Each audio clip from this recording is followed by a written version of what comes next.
Shalom Jemaat, selamat datang dan beribadah di GBI Sungai Besar.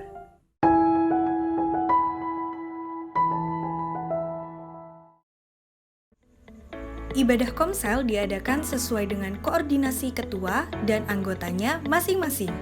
Bagi jemaat yang rindu bergabung dalam Komsel, silakan hubungi kontak sekretariat. Setiap hari Minggu, ibadah sekolah minggu diadakan sesuai dengan waktu yang ditentukan pada grup WhatsApp Sekolah Minggu. Bagi jemaat yang rindu untuk memberkati pekerjaan Tuhan di GBI Sungai Besar, bisa melalui transfer bank atau ketua komsel masing-masing.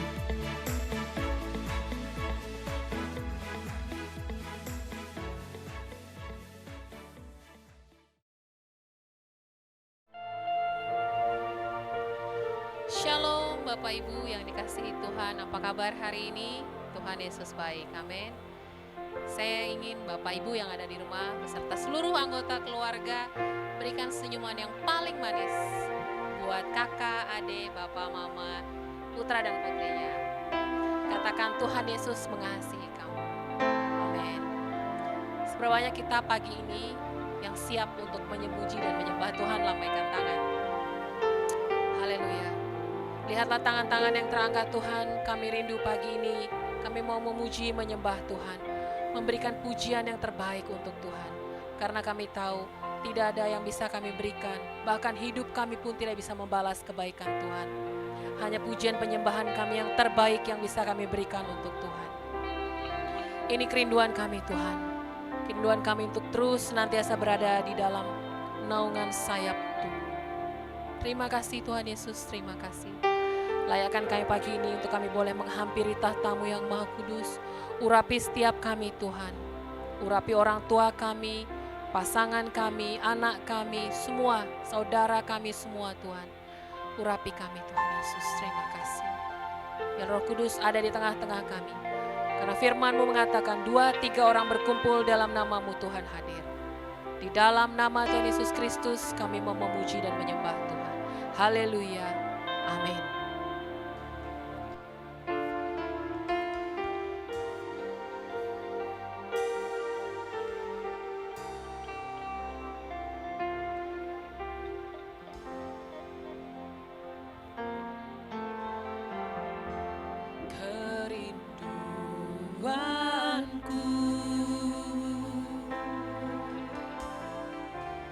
Datang padamu,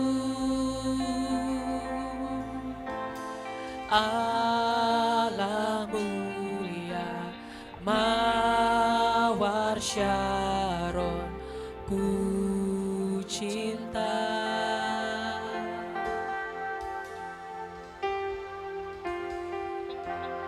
Kaulah Rajaku dan sahabatku,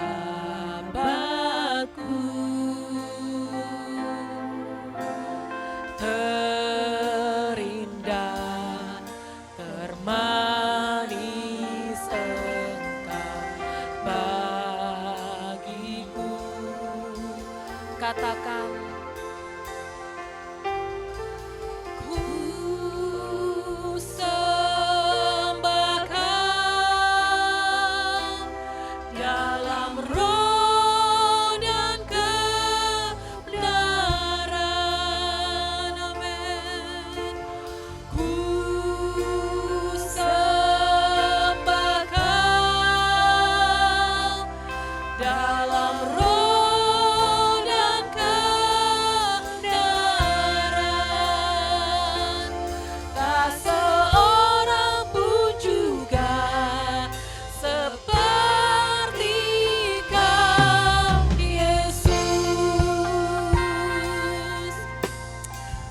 kami pagi ini Tuhan, kami mau menghampiri tahta-Mu Tuhan. Kerinduanku datang padamu, Allah mulia, mawar Syaron, ku cinta.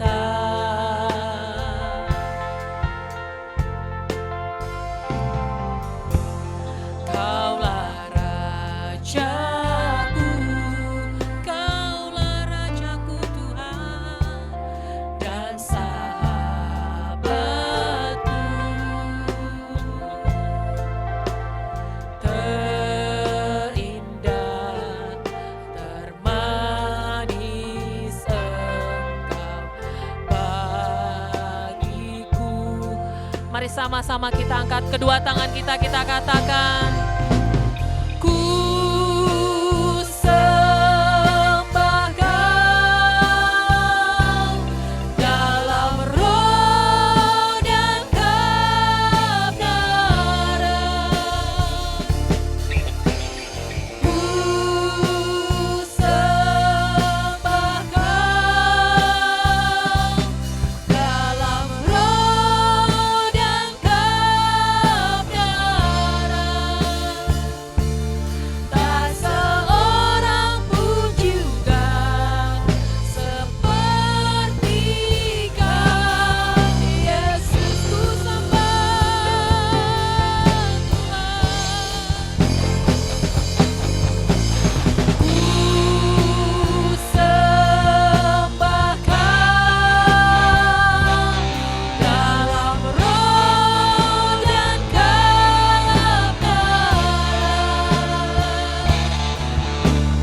Ku sembah Kau dalam roh dan kebenaran.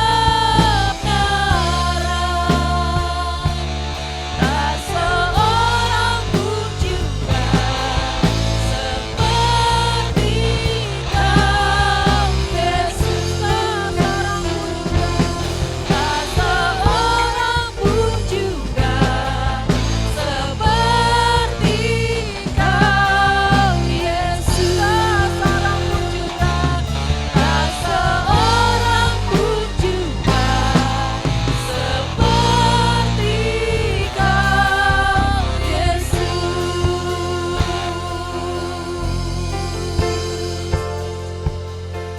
Terima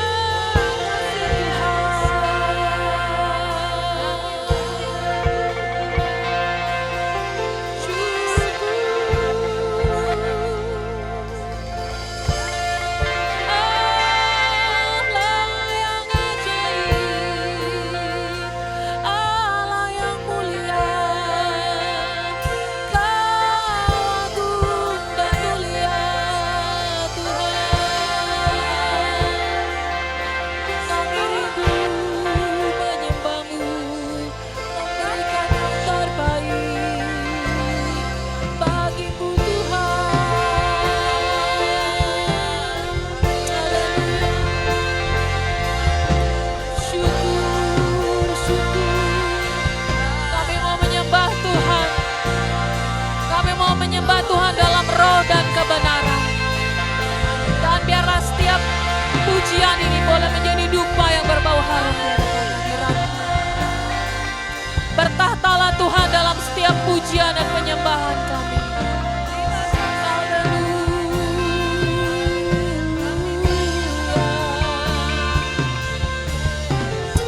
Haleluya, Yesus. Syukur.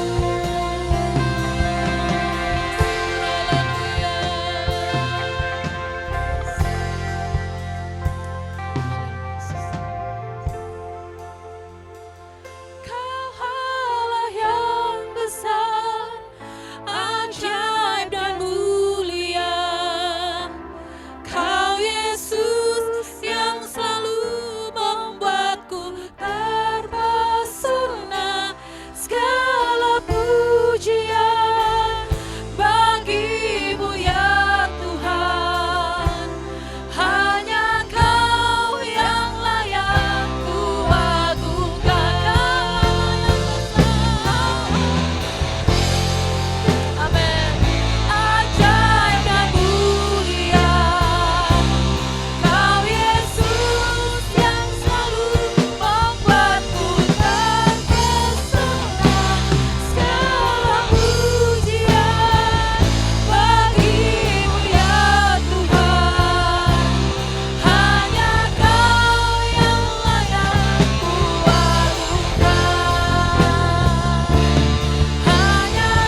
Haleluya. Bapak Ibu yang ada di rumah, saudara-saudara yang kekasih, yang ada di sini, yang ada di rumah, saya mau bertanya satu hal. Apakah ada hari ini yang sedang mengalami masalah keuangan, masalah kesehatan, lambaikan tangan? Pujian ini mengatakan kita kadang menghadapi gunung-gunung, entah gunung masalah, gunung kesehatan, mungkin kita sedang sakit. Kita mau imani hari ini, kita mau singkirkan itu semua. Amin. Haleluya.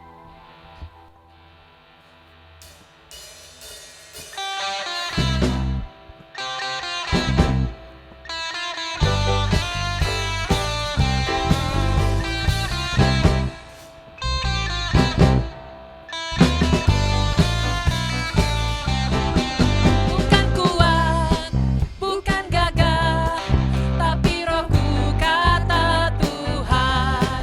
Bukan kuat, bukan gagah, tapi rohku kata Tuhan. Gunung ini dipindahkan, gunung ini disingkirkan, gunung ini diratakan oleh rohku kata Tuhan. Bukan kuat, bukan gagah, tapi rohku kata Tuhan.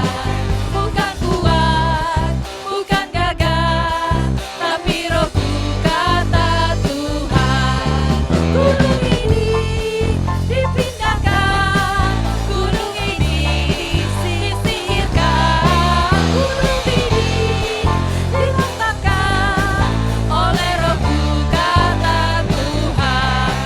Gunung ini dipindahkan, gunung ini disingkirkan, gunung ini diratakan oleh rohku kata Tuhan. Sekali lagi, gunung ini dipindahkan, gunung ini disingkirkan, gunung ini diratakan oleh rohku kata Tuhan, oleh rohku kata Tuhan, oleh rohku kata Tuhan.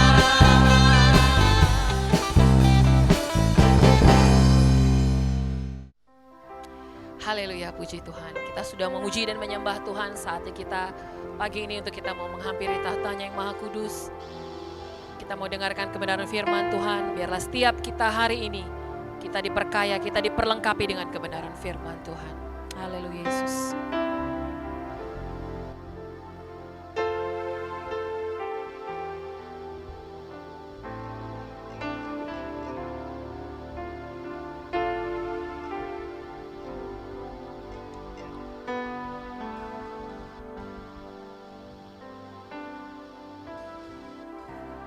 Kekuatan di hidupku, ku dapat di dalam-Mu. Kau teguhkan hatiku,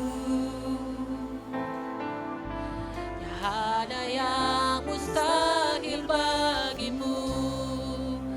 Sebab aku percaya, bukan karena melihat, namun karena firman-Mu yang selalu digenapi di hidupku. Ku percaya, bukan karena melihat, namun karena firman-Mu yang tak pernah berubah. Kekuatan kami asalnya daripada-Mu Tuhan. Haleluya Yesus. Kekuatan di hidupku, ku dapat di dalam-Mu. Kau teguhkan hatiku,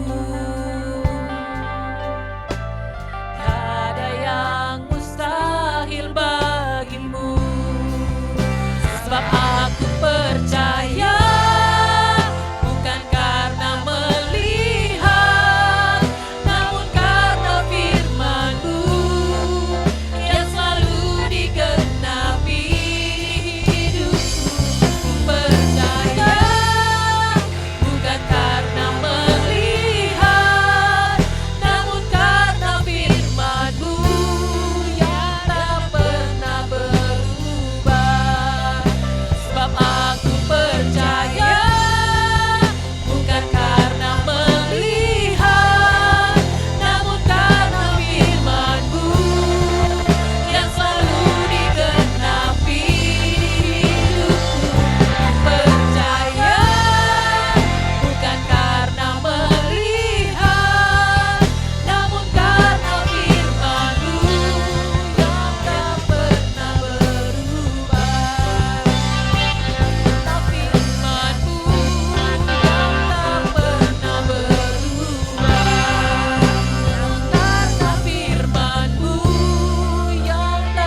kita bersatu di dalam doa. Segala pujian, hormat, kemuliaan hanya bagi Engkau saja.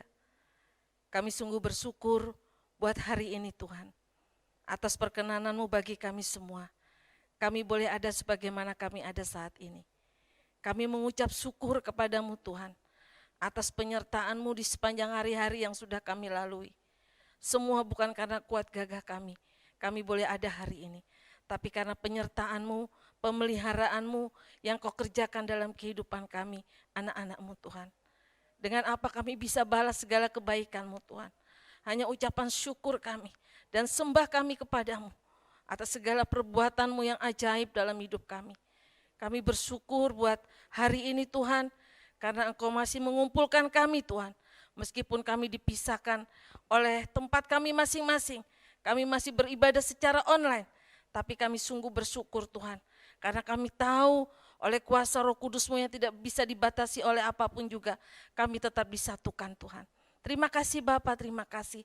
Sebentar kami mau duduk diam di bawah kaki-Mu. Kami mau belajar kebenaran firman-Mu. Kami rindu Engkau memberkati kami dengan kebenaran firman-Mu. Sebab kami menyadari kami sangat memerlukan firman-Mu di dalam hidup kami. Sebab itu Bapa, layakkan kami Bapa, supaya kami semua boleh diberkati dengan kebenaran firman-Mu. Dan biarlah firman Tuhan yang kami dengar hari ini boleh memampukan kami, mengubah hidup kami, sehingga kami semakin hari semakin diperbaharui di dalam Engkau. Curahkan kuasa Roh Kudus-Mu bagi kami semua, sehingga ketika kami membaca merenungkannya bersama-sama, Tuhan Engkau menyingkapkan rahasia kebenaran firman-Mu bagi kami semua, sehingga kami semakin mengerti kehendak Tuhan di dalam kehidupan kami. Dan mampukan kami untuk melakukan kebenaran firman-Mu itu Tuhan, di dalam hidup kami sehari-hari. Terima kasih banyak Bapa, kami serahkan firman-Mu pada hari ini ke dalam tangan-Mu, biarlah firman-Mu bekerja di antara kami. Terima kasih Bapa, di dalam nama Tuhan Yesus, kami berdoa dan mengucap syukur kepadamu. Haleluya, amin. Puji nama Tuhan. Shalom Bapak Ibu Saudaraku yang dikasihi oleh Tuhan. Hari ini kita kembali berjumpa dan kita akan sama-sama untuk diberkati oleh kebenaran firman Tuhan yang pada bulan September ini ya firman Tuhannya membawa kita kepada satu tema yang sangat penting bagi kita, yaitu tema bulan September, mewartakan Tuhan lewat komunitas sehati. Dan judul firman Tuhan pada hari ini adalah Pembawa Damai dan Harapan. Mari Bapak Ibu Saudaraku kita baca kebenaran firman Tuhan yang diambil dari kitab Kisah Para Rasul pasal 4 ayat 36 sampai dengan 37. Ini ada 3 pasal yang akan kita baca. Yang pertama ini adalah pasal 4 ayat 36 sampai 37 ya. Kita akan baca bersama-sama ayat 36. Demikian pula dengan Yusuf yang oleh rasul-rasul disebut Barnabas, artinya anak penghiburan, seorang Lewi dari Siprus. Ia menjual ladang miliknya, lalu membawa uangnya itu dan meletakkannya di depan kaki rasul-rasul. Kemudian pasal yang kedua yaitu Kisah Para Rasul 9 ayat 26 sampai dengan 27. Ya.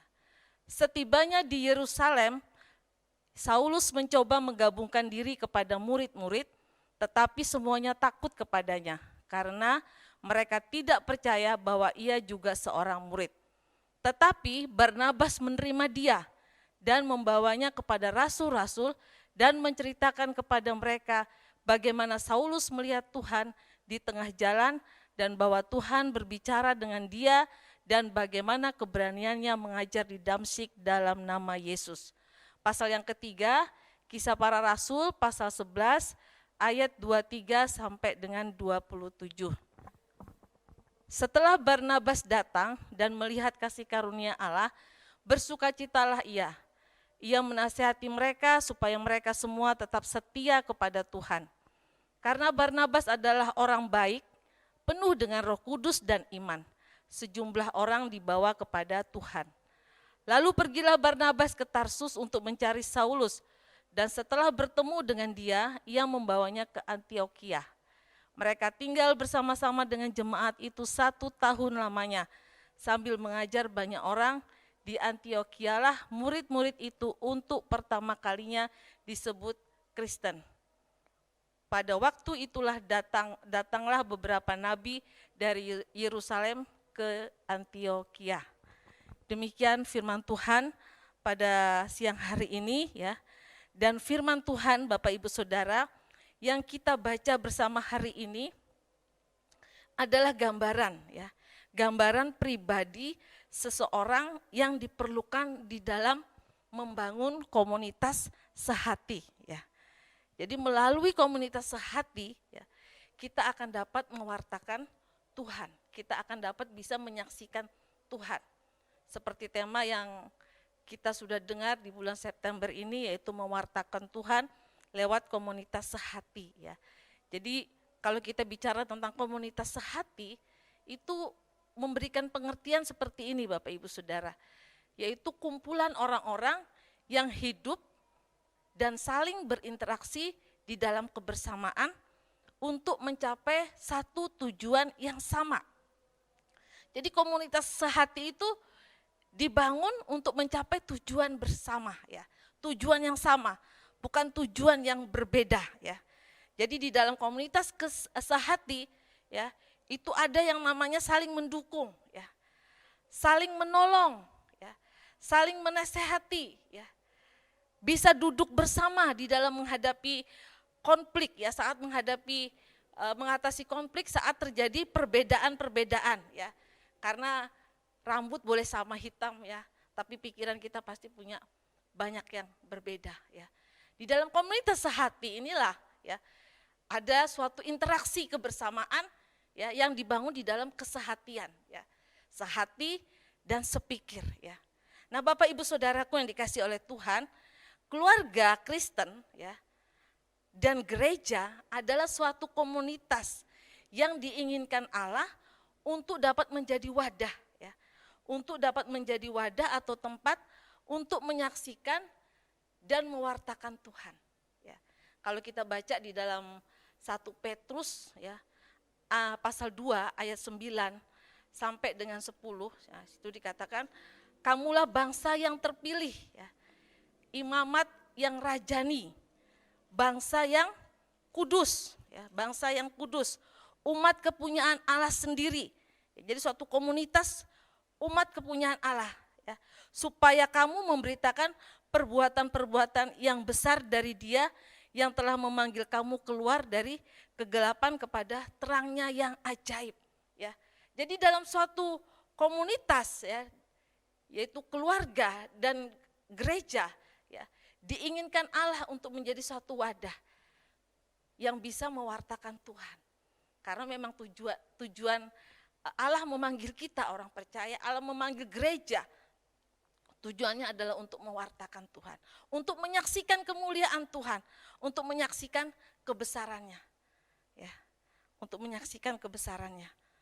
Dan Bapak Ibu Saudaraku, untuk bisa mewartakan Tuhan, ya, sebagai tugas orang percaya, kalau kita diingatkan kembali tugas orang percaya itu yaitu menjalankan amanat agung, ya, yang terdapat dalam Matius pasal 28 ayat 19 sampai 20 ya.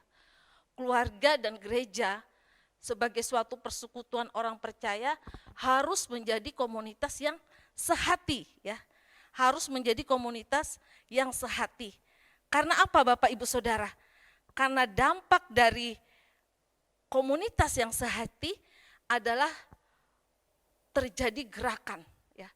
Gerakan pertumbuhan gereja yang sangat luar biasa. Ya. Jadi kenapa Allah menginginkan ya, keluarga dan gereja harus menjadi suatu komunitas yang sehati? Karena dampak dari suatu komunitas yang sejati itu ya seperti di dalam Kisah Para Rasul pasal 2 ya, ayat yang ke-46 sampai yang ke-47 ya. Di situ menjadi contoh ya bagaimana komunitas yang sehati itu akan membawa dampak yang luar biasa bagi pertumbuhan gereja Tuhan ya.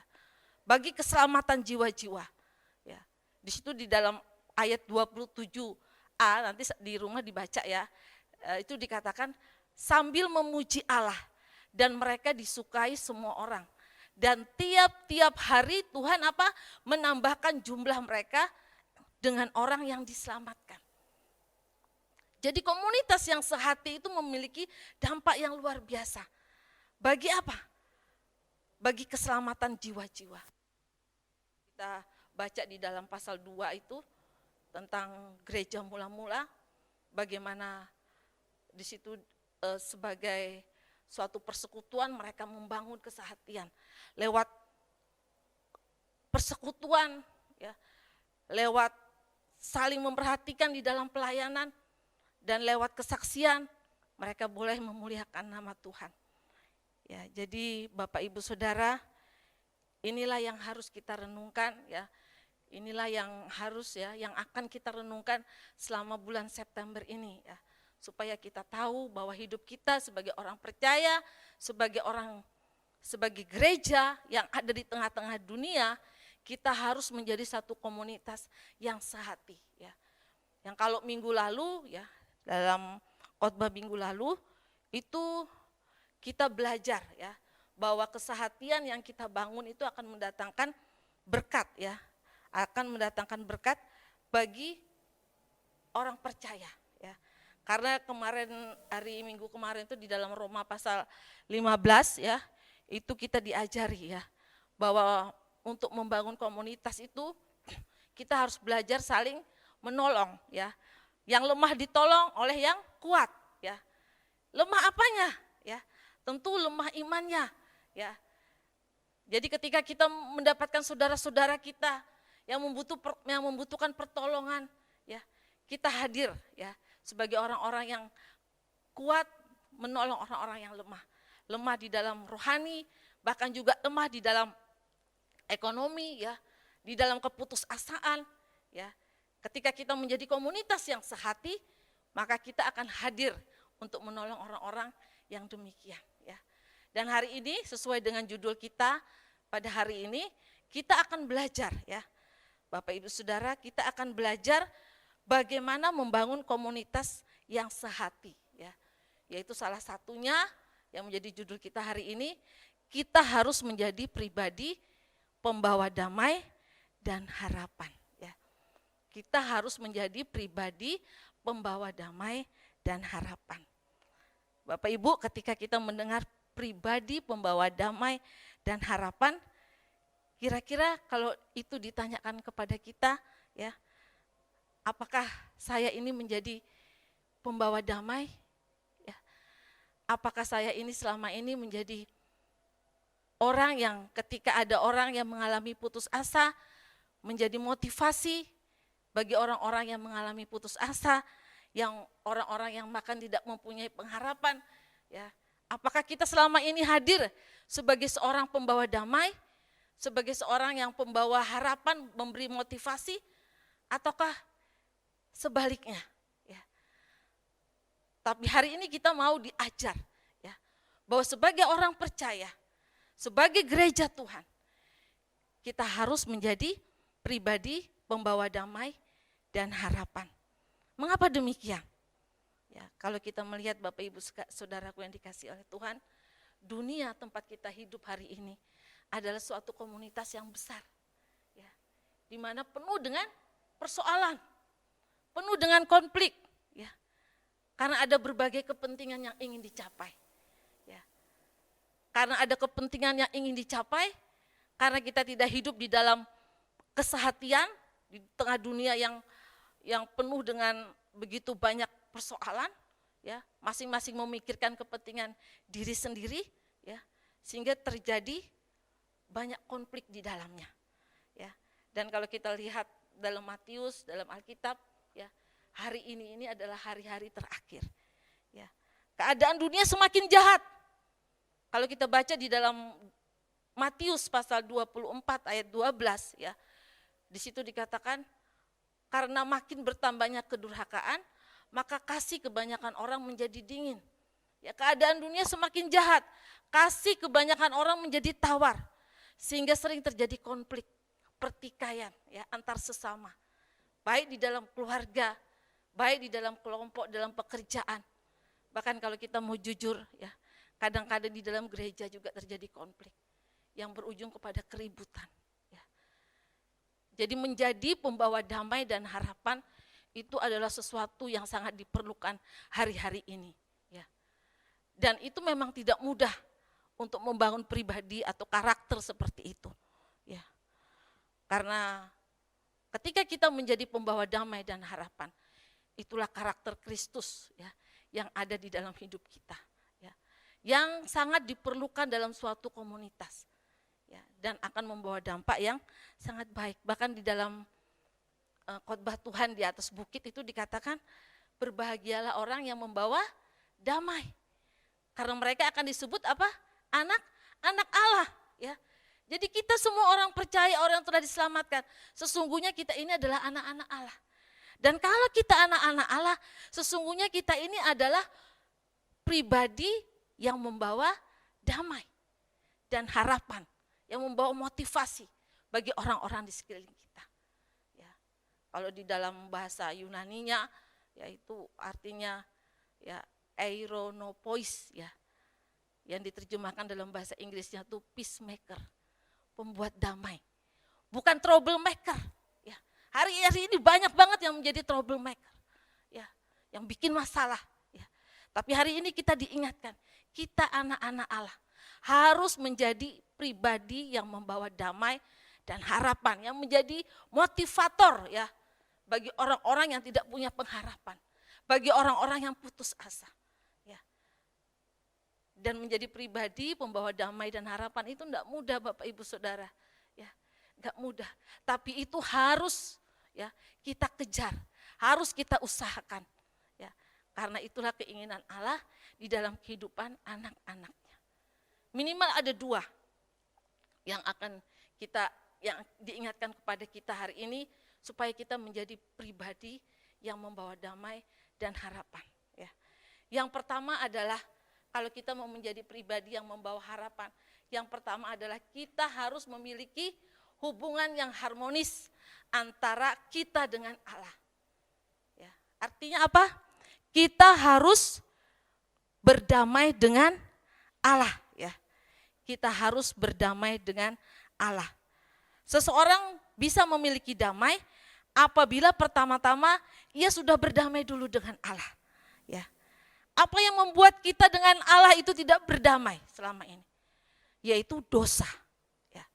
Dosa itu menjauhkan manusia dari hadirat Allah. Ketika manusia pertama jatuh di dalam dosa, ya, dia sudah kehilangan kemuliaan Allah. Sudah dibatasi. Tetapi ketika ya Kristus datang menjadi juru selamat kita, ya, di dalam Roma pasal 5 ayat 1 dikatakan, sebab itu kita yang dibenarkan karena iman, kita hidup dalam damai sejahtera oleh karena Tuhan kita Yesus Kristus. Ya. Jadi pertama supaya kita menjadi pribadi pembawa damai dan harapan, yang pertama itu adalah kita harus berdamai dulu dengan Allah. Kita harus memiliki hubungan yang baik dengan Allah. Karena Allah itu adalah sumber damai sejahtera. Ya. Di dalam Yohanes ya, pasal 14 ayat 27 itu dikatakan bahwa Allah itu sumber damai sejahtera. Dan damai sejahtera yang diberikan Allah tidak sama dengan yang diberikan dunia. Dan damai sejahtera yang diberikan Allah itu sangat kita perlukan Bapak Ibu Saudara. Kenapa? Ya, karena damai sejahtera dari dunia beda. Ya, damai sejahtera dari dunia itu apa Bapak Ibu Saudara? Itu dipengaruhi dengan hal-hal yang sementara. Ketika orang banyak uang, lalu damai. Ya, tapi ketika orang ada masalah, tidak punya duit, ya, ketika dia tidak memiliki hubungan baik dengan Tuhan, ya, maka damai sejahtera itu tidak ada. Gelisah, ya. Ketika ada masalah, persoalan, ketika kita tidak hidup di dalam Tuhan, maka kita akan mengambil jalan, ya, yaitu jalan yang tidak dibenarkan oleh Allah. Bahkan segala cara akan kita lakukan. Ya. Tetapi, ya, ketika kita memiliki Allah sebagai sumber damai sejahtera kita, maka di tengah segala situasi apapun juga hidup kita ya tidak akan merasa tertekan. Ada ketenangan, ada sukacita, ya. Itulah perbedaan, ya. Damai sejahtera yang diberikan oleh Allah berbeda dari damai sejahtera yang diberikan oleh dunia. Karena dunia memberikan damai sejahtera hanya yang sifatnya sementara. Tapi damai sejahtera yang diberikan Allah akan terus membawa kita kepada kehidupan yang kekal. Ya. Jadi kita harus berdamai dengan Allah. Dan perdamaian dengan Allah, Bapak Ibu Saudara, itu ditandai dengan dua hal. Yang pertama, ya, berdamai dengan Allah, dia harus hidup di dalam kasih Allah, ya. Hidup di dalam kasih-Nya, ya. Apa cirinya orang hidup di dalam kasih Tuhan? Yaitu dia bersedia untuk hidup menuruti segala keinginan Tuhan. Karena tanda orang mengasihi Tuhan adalah dia akan melakukan perintah Tuhan. Yang kedua, ciri orang yang berdamai dengan Allah adalah dia meninggalkan pola pikir dunia, menjadi manusia yang baru. Jadi yang pertama tadi, menjadi pribadi pembawa damai dan harapan, itu bisa terjadi ketika kita hidup berdamai dulu dengan Allah. Ya. Ciri orang yang hidup berdamai dengan Allah, dia hidup di dalam kasih Allah. Dia meninggalkan pola pikir dunia, ya, dan menjadi manusia ciptaan yang baru. Yang kedua adalah hidup di dalam perdamaian dengan sesama, ya. Hidup dalam damai dengan sesama, ya. Membangun hubungan harmonis dengan sesama itu akan membuat kita menjadi pribadi yang bisa membawa dampak yang baik, menjadi pembawa damai dan harapan, ya. Bagaimana kita bisa berhubungan baik, berdamai dengan sesama kita, ya. Kita harus hidup di dalam kasih-Nya Allah. Kasih Allah itulah yang memampukan kita bisa melakukan kasih, bisa memberikan kasih kita kepada orang lain, siapapun mereka, ya. Walaupun mereka orang-orang yang berbeda dengan kita, ya. Di dalam Ibrani pasal 12 ayat 14 itu diingatkan oleh penulis itu, firman Tuhan itu mengingatkan, berusahalah hidup damai dengan semua orang, ya. Berusahalah hidup damai dengan semua orang, ya. Karena dengan kita hidup damai dengan semua orang, maka semua orang itu akan melihat Kristus itu di dalam hidup kita, ya. Dan di dalam pembacaan kita di atas tadi, di dalam Kisah Para Rasul, baik pasal 4, ya, pasal 9 dan pasal 11, ya, itu adalah contoh teladan dari seorang yang bernama Barnabas. Ya. Barnabas ini adalah orang yang memiliki hidup, ya, hidupnya memiliki hubungan yang damai dengan Allah, dan dia adalah pribadi yang juga memiliki hubungan yang baik dengan sesama. Ya, kalau kita baca di dalam Kisah Para Rasul tadi, ya, Barnabas itu, Bapak Ibu Saudara, adalah contoh seorang pembawa damai dan harapan, ya, yang patut menjadi teladan bagi orang percaya. Ya. Sebenarnya nama Barnabas itu, nama sebenarnya adalah Yusuf, ya, tapi dia dijuluki oleh para rasul itu sebagai seorang yang bernama Barnabas, ya. Kenapa begitu, ya? Karena arti Barnabas itu adalah anak penghiburan. Ya, rupanya Barnabas ini adalah seseorang yang selalu membawa sukacita dimanapun dia berada, selalu membawa kebaikan, selalu membawa ketenangan.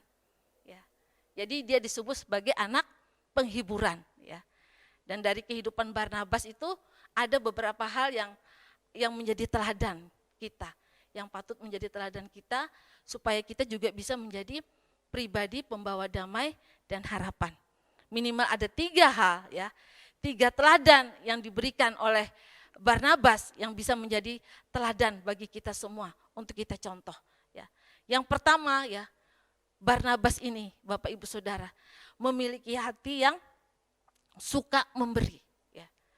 Jadi kenapa Barnabas itu disebut sebagai pribadi pembawa damai, ya, dan harapan? Yang pertama itu karena dia memiliki hati yang suka memberi. Ya, di dalam Kisah Para Rasul pasal 4 ayat 36 sampai 37 tadi dikatakan, ya, bahwa ketika ada perkumpulan, ya, ada satu persekutuan, ya, di situ kemudian Barnabas, ya, menjual ladang, ya, menjual ladang miliknya, ya, lalu membawa uangnya itu dan meletakkannya di depan kaki rasul-rasul. Ya, dia seorang yang suka memberi, ya, memberi apa yang dia miliki. Ya, dia tidak menjadi orang yang perhitungan. Ya, jadi pribadi pembawa damai dan harapan adalah pribadi yang memiliki hati yang suka memberi. Ya.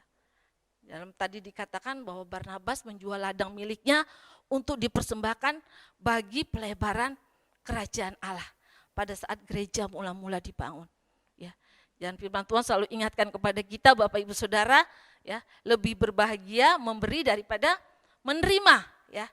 Jadi oleh sebab itu kita juga harus belajar, ya, untuk kita bisa belajar memberi, ya. Memberi dari apa yang kita punya, bukan memberi dari apa yang tidak kita punya, ya. Hidup dalam kasih Allah akan memampukan kita untuk menjadi pribadi yang suka memberi sesuai dengan apa yang kita miliki, ya. Jadi kalau kita hidup di dalam kasih Allah, maka kita akan memiliki kemampuan untuk memiliki hati yang suka memberi. Apa yang kita punya, ya, itulah yang harus kita berikan, ya, bagi orang-orang yang membutuhkan, bagi pekerjaan Tuhan. Ya. Tuhan tidak melihat berapa banyaknya yang kita beri, ya, tapi Tuhan melihat hati kita saat kita memberi. Seorang perempuan, ya, yang tidak punya apa-apa, seorang janda, ketika dia memberi, ya, dari uang sisa yang dia miliki, ya, Tuhan Yesus sangat menghargainya. Dan Tuhan mengatakan bahwa persembahan janda ini lebih besar, lebih baik daripada persembahan orang-orang lain yang ada pada saat itu. Ya. Jadi hidup di dalam kasih Allah akan memampukan kita untuk menjadi pribadi yang suka memberi sesuai dengan apa yang kita miliki. Jadi yang pertama, ya, Barnabas dikatakan sebagai pribadi pembawa damai dan harapan karena dia memiliki hati yang suka memberi. Yang kedua, ya, Barnabas adalah seorang pribadi pembawa damai dan harapan, ya, karena dia memiliki hati yang mengampuni. Ya. Dia memiliki hati yang mengampuni. Mengampuni itu Bapak Ibu artinya adalah dia mampu melepaskan pengampunan. Ya. Mengampuni itu artinya dia bisa menerima, ya, orang yang berbeda dengan dia. Hatinya mampu merangkul semua orang tanpa memandang dengan penuh kecurigaan. Ya, ini memberikan harapan dalam Tuhan kepada orang-orang yang memerlukan, ya, untuk terus maju. Ini Barnabas adalah pribadi yang luar biasa. Dia disebut membawa damai dan harapan karena dia memiliki hati yang suka mengampuni. Ya, di dalam Kisah Para Rasul pasal 9 ayat 26 sampai 27, di situ menceritakan, ya, bagaimana seorang Barnabas memiliki hati yang lapang untuk menerima Saulus. Ya, dulu namanya Saulus, setelah dia bertobat, ya, dia menjadi seorang yang bernama Paulus. Dan Bapak Ibu, tidak mudah pada zaman itu untuk menerima seorang Saulus. Karena Saulus dikenal sebagai orang yang sangat kejam, ya, yang berani untuk membunuh pengikut-pengikut Tuhan pada saat itu. Dia tidak segan-segan untuk memasukkan, ya, orang-orang yang mengikut Tuhan ke dalam penjara, menyiksanya, bahkan membunuhnya. Bahkan kalau kita lihat di Kisah Para Rasul, ya, seorang murid yang bernama Stefanus, ya, itu juga dari rancangannya Saulus, ya, untuk menghabisi nyawa Stefanus. Ya, Stefanus mati dilempar, dirajam oleh batu karena dia mengikut Tuhan. Ya. Tidak mudah, ya, untuk membawa Saulus menjadi seorang yang betul-betul bertobat. Ya. Tapi Barnabas, ya, Barnabas berbeda dengan orang-orang pada waktu itu. Ya. Dia menerima Saulus.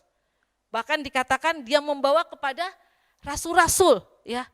Kemudian dia meyakinkan rasul-rasul, ya, untuk menerima Saulus, untuk menerima pertobatan Saulus, ya. Dan juga Barnabas lah yang selalu menemani Saulus di dalam masa pertobatannya. Sampai akhirnya dia juga pada akhirnya Saulus, ya yang namanya kemudian Paulus, itu menjadi rekan sekerjanya Barnabas. Ya. Jadi itu luar biasa Bapak Ibu Saudara. Ya, ketika kita memiliki hati yang mau mengampuni, kita akan bisa menerima orang-orang. Ya, ketika orang-orang yang salah mau balik kembali kepada kita, mau bertobat kembali. Ya, kadang kita penuh dengan kecurigaan. Ya, Saulus dulu dikatakan oleh murid-murid yang ada pada waktu itu dicurigai sebagai mata-mata, ya, sehingga mereka takut untuk menerima Saulus. Ya, Barnabas hadir di situ. Dia menjadi pembawa damai. Ya, dia meyakinkan rasul-rasul bahwa Saulus benar-benar bertobat. Bayangkan jika tidak ada Barnabas. Ya, dan Barnabas dipakai Tuhan secara luar biasa. Akhirnya membawa Saulus menjadi seorang rasul yang luar biasa. Ya, itulah Bapak Ibu Saudara, ketika kita memiliki hati yang mengampuni, kita akan mampu untuk membawa jiwa-jiwa ya, yang hilang untuk kembali bertobat. Kita akan mampu untuk menerima mereka kembali. Ya, sehingga mereka juga akan mengalami keselamatan. Ya, jadi kita juga diingatkan ya bahwa tidak ada satu orang pun manusia yang luput dari kesalahan. Ya, yang terpenting adalah bagaimana kita mampu melepaskan pengampunan kepada orang yang bersalah, sehingga hati kita dipenuhi oleh sukacita. Hidup dalam pimpinan Roh Kudus dan iman yang teguh akan menjadikan kita pribadi yang mampu mengampuni. Ya, jadi untuk memiliki hati yang mengampuni, kita harus hidup dipimpin oleh Roh Kudus. Hidup di dalam kasih-Nya Tuhan.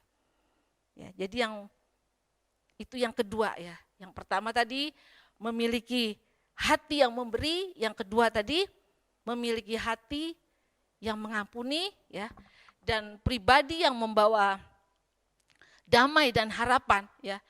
Itu juga adalah pribadi yang memiliki hati yang memuridkan ya.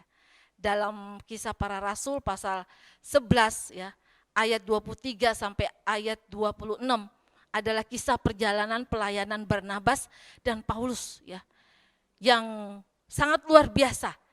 Di situ mereka memenangkan banyak jiwa. Orang-orang yang bukan Yahudi dimenangkan oleh Barnabas ya. Jadi Barnabas adalah seorang yang bukan hanya mengampuni Saulus, tapi juga menerima Saulus dan memuridkannya. Sehingga akhirnya Paulus menjadi rasul yang besar ya, yang juga dia menjadi rekan sekerja ya Barnabas di dalam pelayanan ya. Jadi hati yang memuridkan itu juga dimiliki oleh pribadi pembawa damai ya. Menjadi pribadi yang membawa damai dan harapan. Tuhan Yesus ya memberikan kepada kita Bapak Ibu Saudara tugas ya. Di dalam Matius ya pasal 28 ayat 19 sampai dengan 20 ya, itu amanat agung ya. Pergi jadikanlah semua bangsa muridku ya. Baptislah mereka, ajarlah mereka ya. Jadi pribadi yang memiliki, pribadi pembawa damai dan harapan adalah harus memiliki hati yang memuridkan. Harus memiliki hati untuk menyelamatkan banyak jiwa. Seperti Barnabas.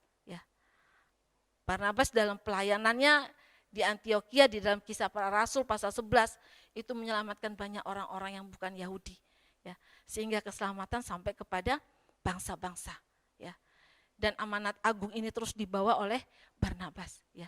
Barnabas menjadi murid yang kemudian memuridkan.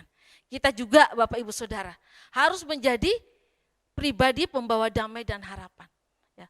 Ketika ada orang yang mau bertobat, ketika ada orang yang mengaku salah, kita harus mampu membawa mereka ke jalan yang benar. Ya. Mampu untuk menuntun mereka, membimbing mereka. Ya. Sebagaimana kita juga pernah dibimbing. Ya. Kita juga kemudian harus belajar untuk membimbing orang lain. Sehingga keselamatan ya, bisa diterima oleh banyak orang. Ya. Dan secara otomatis kita sedang menjalankan amanat agungnya Tuhan Yesus. Jadi demikianlah Bapak Ibu Saudaraku yang dikasihi oleh Tuhan ya. Judul firman Tuhan hari ini ya, pembawa damai dan harapan.